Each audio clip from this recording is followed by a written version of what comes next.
Welcome back to the Creative Business Mindset Podcast. I'm your host, Jane Bellante. So excited you're here. So, today we're going to talk about something that every creative entrepreneur faces, whether they admit it or not, and that is the fear of failure. And more importantly, it's how to move forward, take the right kind of risks, and grow your business anyways. So I want this episode to be both practical and energetic, meaning I'm going to help you see where this fear actually lives inside your identity and your nervous system and how to shift it so you're not just pushing through the fear, but actually changing how you relate to risk altogether. So if you have been circling the same ideas for too long, if you've been overthinking every single move, if you've been telling yourself, I'll take that next step once I'm more confident or once I'm more ready, this episode is for you. So let's dive in. Welcome to the Creative Business Mindset Podcast, the show where creativity meets strategy and mindset meets success. I'm Jane Bellante, artist, coach, and creative entrepreneur, here to help you break free from self-doubt, clear limiting beliefs, and build a business that aligns with who you truly are. Each week, we dive into the mindset shifts, visibility strategies, and creative breakthroughs that help you turn your passion into a thriving business without burnout, overthinking, or perfectionism holding you back. If you're ready to step into your power, create with confidence, and grow a business you love, you're in the right place. Let's dive in. You could be joining me live in my free Facebook group, the Limitless Creators Hub, every Monday, 10 a.m. Central Time, or you could be listening to the replay on Apple or Spotify or watching it on YouTube. Either way, anywhere you are, I'm so glad you're here. So let me just open this up to make sure I can see comments. So why the fear of failure feels so real is because fear of failure is actually a nervous system pattern. It's not a personal flaw. So many of the people that I coach tell me, like, I don't think I'm brave enough, or I can't take big risks because they never work out for me, or I hate putting myself out there because what if it doesn't work? Good morning, Michelle. And here's what I tell them. And here's what's really important to understand. And here's what I didn't understand is that the fear isn't actually you. It's a pattern. It's an internal program that's trying to protect you. And it's like, you've heard me talk about this before, but like we fail ourselves first before we can fail. Right? And what kind of protection is that actually? It's not actually protection. It's false. Our brains have been wired likely since childhood to associate risk with danger, to associate failure with shame or loss of belonging. That was me for sure. To associate visibility with the potential for rejection. And, with social media, it's even more compounded now. So every time you think about posting your art or your furniture, your upcycled goods, launching the new offer, if you're a coach, raising your prices, pitching yourself for a collaboration, because that can be scary, right? Or finally starting the membership you've been dreaming about, your nervous system actually starts throwing up the brakes. And it sounds like Michelle says, how is it that these chats seem to read my mind? I don't know. I just feel like that always happens. I really do. So your nervous system is like, well, what if nobody buys it? Or what if people mock me or make fun of me or think I'm stupid? What if I'm not good enough? What if this confirms that I actually can't do this? And so that protective pattern kicks in, not because it's accurate, it's just because it's familiar. And the brain associates, the subconscious mind associates familiar with safety. Not going out of that comfort zone because we won't be safe. That's what it thinks, right? But the truth of it all is that the fear of failure is not actually a signal to stop. It is a signal that you're about to step beyond your current identity, and your brain is scrambling to keep you in the known instead. So if you can see it that way, it becomes a lot easier to shift. So I want to kind of flip this around right now and talk about what actually grows a business. And for sure, it's not perfection, right? Because perfection just keeps us stuck in the loop of not doing anything. And it's not certainty, because we can't predict the future as much as we would like to think we can.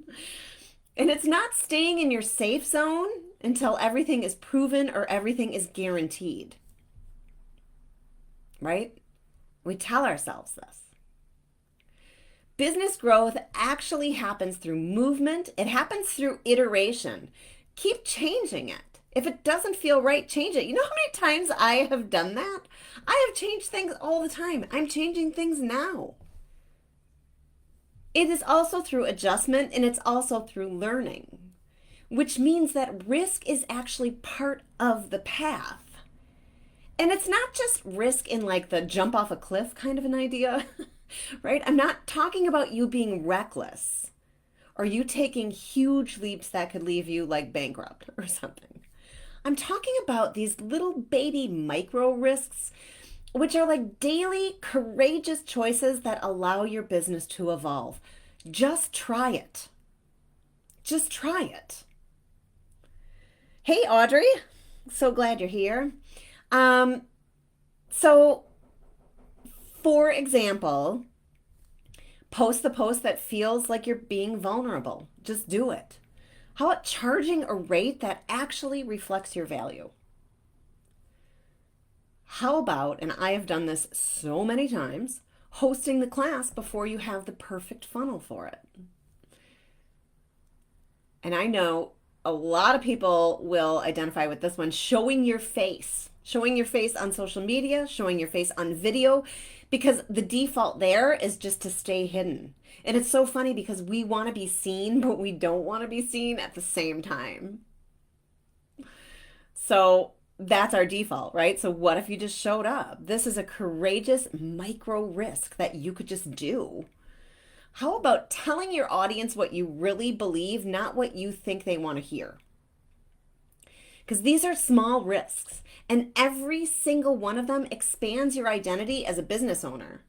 So if you want a business that actually expands, you have to be someone who can expand through these small risks. Hey, Lynn. Casey, welcome everyone. So glad you're here. So how do we take risks in a way that feels safe? Because our nervous system is going to send signals of anxiety and stress into our body when we start to take these risks. And so that goes, oh my God, I can't let myself do this. I feel like I'm choking right now. My stomach feels yucky right now. My chest feels like someone's stepping on me right now. How could I possibly do this, right? Because if your nervous system is actually on high alert, it's going to be really, really hard to take even the smallest step. So I have 5 ways. 5 ways you can start taking risks in a way that feels safe enough to actually move. And the first one, I think, is like the biggest. And hey, Pam, and that is separating failure from identity. Just because you fail at something doesn't mean you as a person are a failure, right? We tie the outcome to our identity. If this fails, it means I'm a failure. If this doesn't sell, it means I'm not good enough. And when we do this over and over, it seems like every single risk becomes like a life or death choice. No wonder we're freezing. We put so much pressure on ourselves. And the reality is, outcomes are just neutral data. And it's data that you can take and learn from and tweak. If something doesn't sell, it means you can refine your message. Maybe you're not even going to do that. Maybe it wasn't the right thing at all. Maybe, like me, you got real excited over something and then just decided to instantly do it, and without stopping to think, like, is this the right thing to do? But again, 70% is perfect, 100% is overthought, and just letting yourself explore your way through gives you data. For me, it's like, no, in fact, this isn't what I want to do. I'm not going to do it.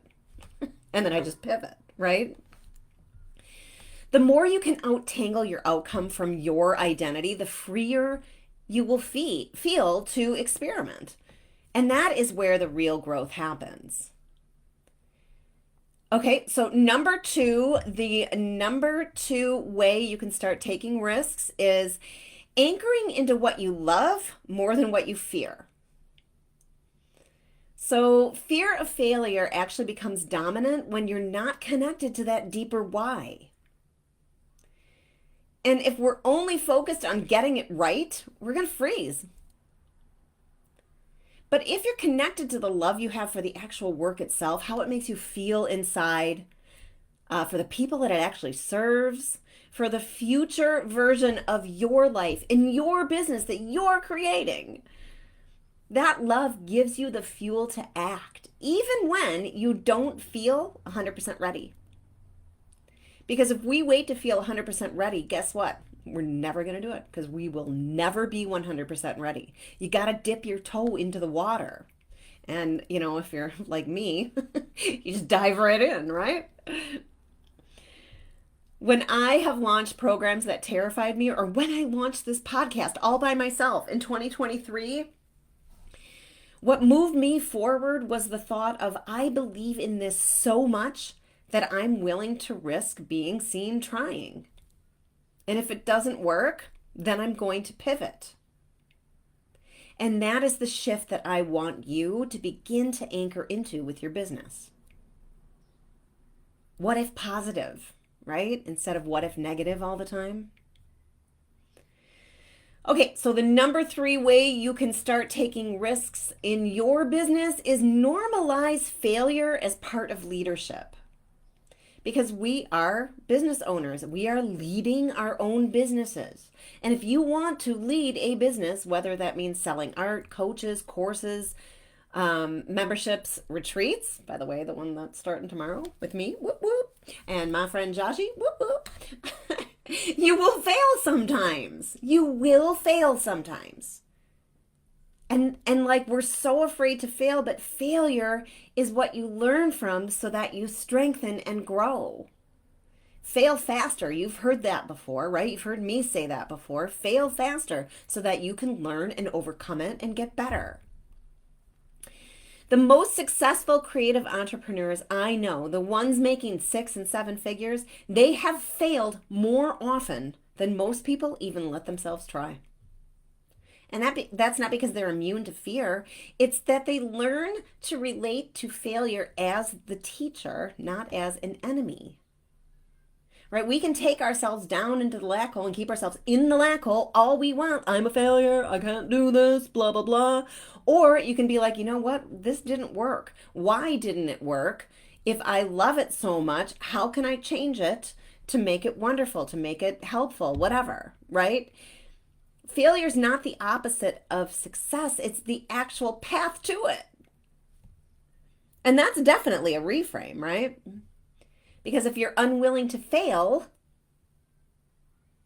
you're unwilling to grow. So when you can actually normalize this internally, the pressure internally starts to dissolve.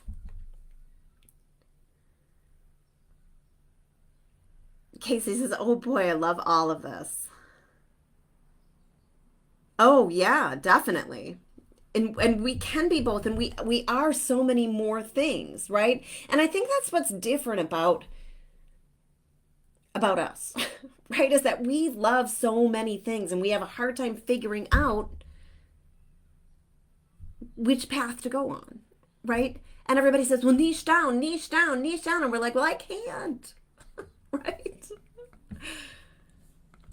So the fourth way that you can start taking these micro actions is, how about moving fast enough so that fear can't actually take over? Because one of the worst things that we do is we sit in decision limbo for way too long. Should I do it? Should I not do it? Should I do this? Should I do this? That was me. Like, well, maybe I'll do this. Maybe I should do this. Maybe, like, and you just get yourself in this like overwhelm instantly, sitting in decision limbo. And fear feeds on that overthinking. It absolutely loves overthinking. And it grows in the gaps between decisions. So one of my favorite tools, my favorite things to do is when you know something is aligned, like you feel it in your gut, it's your intuition, move before fear can talk you out of it. Just do it. And I'm not saying act recklessly. It just means that you trust that inner yes. You move from that energy, and you don't move from the pattern of, I need to prove myself, I need to be perfect, I needed this to be the plan for the rest of my life, for the rest of my business, right? Because that's crazy. Speed is safety when it comes to taking risks, because the longer you sit, the more power the fear will gain. Okay, and the number 5 way to start moving through fear in your business, build the identity of someone who can handle it. And this is the deepest shift. If you want to take bigger, bolder moves in your business, you need to be the version of you who can handle what comes with it. So ask yourself, how does the version of me who is growing this business handle setbacks? Like, we can plan for that, right? Instead of spiraling and spiraling and spiraling, we can be like, okay, if something happens, this is how I'm going to shift. Or I'm going to look at the data and shift from that, right? How do I handle it? Do I spiral, or do I take a deep breath and figure out which way to go next? Hey, Linda. Oh, Jaji's here. Oh my goodness, we're starting our retreat today. Well, she and I are. I'm picking her up right after this. Okay, so then ask yourself this too, how does that person relate to risk? So like, if the word risk automatically gives you that choking feeling, right? Or that yucky feeling in your stomach, or that somebody's stepping on your chest, if the word risk already does that, how do you think you relate to risk? So planning how you relate to risk ahead of time will help you relate to risk a whole lot easier when you're about to create something new or take that move that's been scaring you, or post your art or show your face, whatever it is. How about this question? What does she make failure mean? What do you make it mean about you? Do you make failure mean you suck? Do you make failure mean you have to sit in the black hole and that your dream for your best business is never going to come true? What do you do when something doesn't work? Are you throwing stuff at the wall? Are you, throwing your paint all over the place? Are you saying, it sucks, I suck? Like, what do you do? What do you do when something doesn't work? For me, I just pivot. And then how do you move forward when things actually feel scary? Oh, thanks, Casey. Yeah, we're so excited. Jaji's sitting at the airport waiting for me right now so that I could come here and be with you guys today. Isn't that awesome of her? So then we want to practice being this person now. Because when your identity expands, your capacity to take aligned risks expands right along with it. So as I end this today, and it's quick, right? Because Jaji's sitting at the airport waiting for me. I want to leave you with this. You don't actually have to get rid of that fear of failure. You just need to move with it and understand that the fear of failure is actually like the launching point. Like, once you let yourself sort of discard that, right? Because it's going to be there, but you're going to have to like keep discarding it. Like, you're not going to rule me this time. I'm not listening to you this time, right? We just need to move with it. We need to stop waiting for the day when you will feel completely confident and certain before you take the next step, because guess what? That's never going to happen. That's never going to happen. That day will never, ever come. 100% is overthought. It keeps us stuck. Stuck in molasses, right? Stuck in the hamster wheel. 70% is perfect. Just get it out, because if you never get it out, you're never going to know. So the real work here is to build internal safety while trying, while experimenting, and while doing the thing that might not work. So ultimately, more and more and more things will work in your business. And risk is not a flaw in your business journey. It's actually the fuel for it. So the question left here is, will you let your identity expand enough to handle that? Because we are here as solo female entrepreneurs. And if we are trapped in an identity that is based in fear, we'll never, ever build what we want to build. So take those 5 steps that I gave you above, write them down, and commit to making some kind of micro risk this week that will take your business a little further. If you haven't been showing your face, show your face. The more you do it, the easier it is.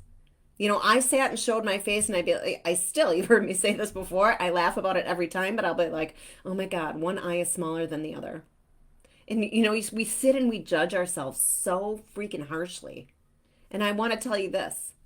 Nobody else is going to your picture and studying it and saying, oh my God, one of her eyes is smaller than the other. She must not be good enough. Right? We do it to ourselves. That's fear stopping you. So the more you post your picture, the more you post your face on a video, the easier and easier it gets, and you start to not even care at all. These baby micro shifts take you up that ladder of growth. So let's take a small risk this week. Who is in? There's a few people here that are live with me. Tell me in the comments, are you in? Are you taking a small risk this week? Are you posting something you've been afraid to post? Are you showing your art, even if you're afraid no one will like it? Are you offering something before you think it's perfect?